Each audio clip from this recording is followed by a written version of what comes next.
Welcome back to Joe's Garden. Now I know it's been a while, but I've got something fantastic to show today. This is Strelizia Augusta.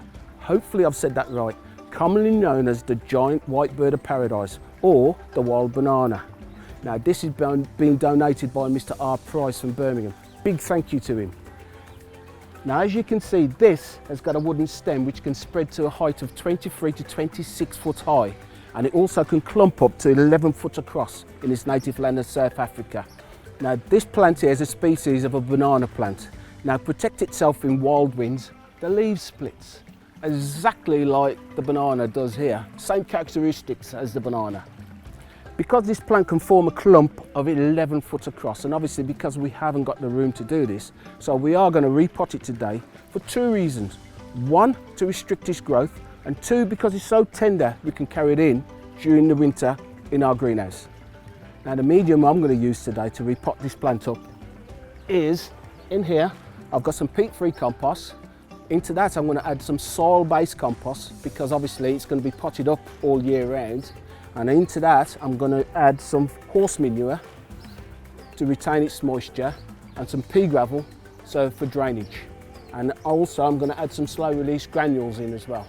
Now the reason I'm going to add this horse compost in is for moisture. So it's probably easy if I do it with my hands, I think.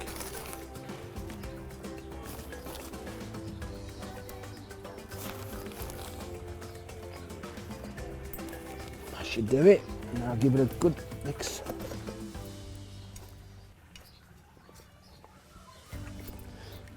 And then the next thing I'm going to do, I'm going to add the pea gravel. Now this is for drainage.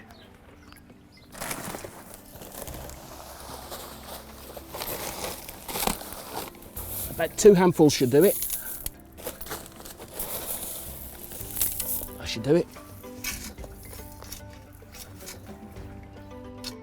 Now I can put the plant in a terracotta, which looks really nice, but there's one reason I'm not going to do it. It's too heavy to carry in.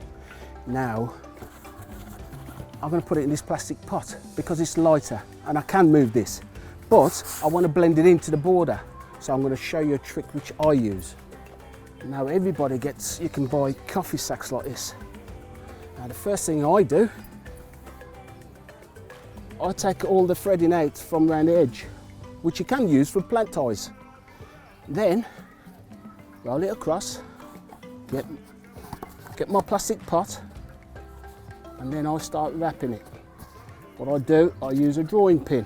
Put this drawing pin in, it will go black after a while, so that ain't going to be an issue. Like this. And then, what I do then, I just wrap it around. And then I put another drawing pin just there.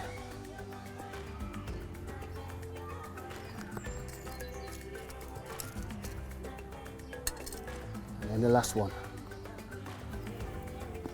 And all you need to do, you could either cut this off or you could leave it in and it'll rot down. Now to me, that looks a lot better and it's easier. Now on TV, as they say, I've got one which I've done earlier on. Now this is one we've done earlier. Now the difference is I've cut all that off. The reason is more room in the pot.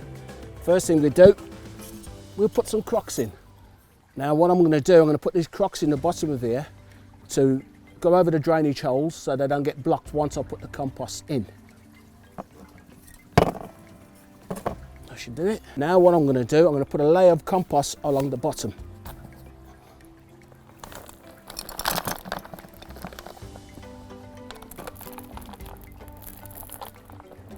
That should do, mate.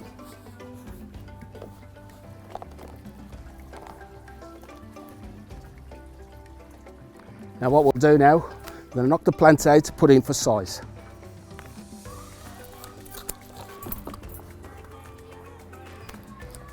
Look at those roots.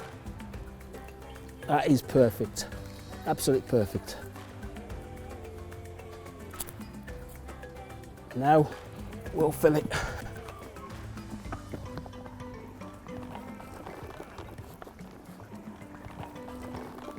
Fill it around this side.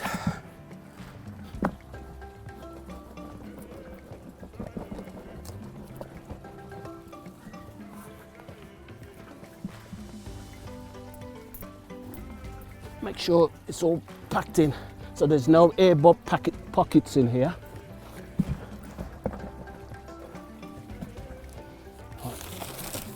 And then we'll just top it up with a bit horse compost.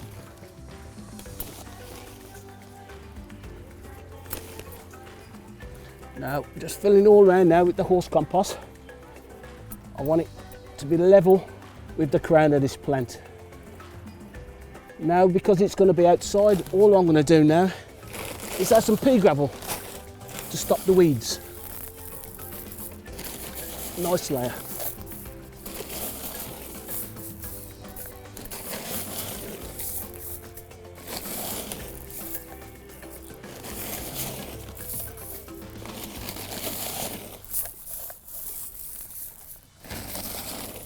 Bit of gravel there, and remember, the last thing you do, give it a good water. Now once again, thank you to Mr. Price. Without you, we couldn't have done this. Until next time.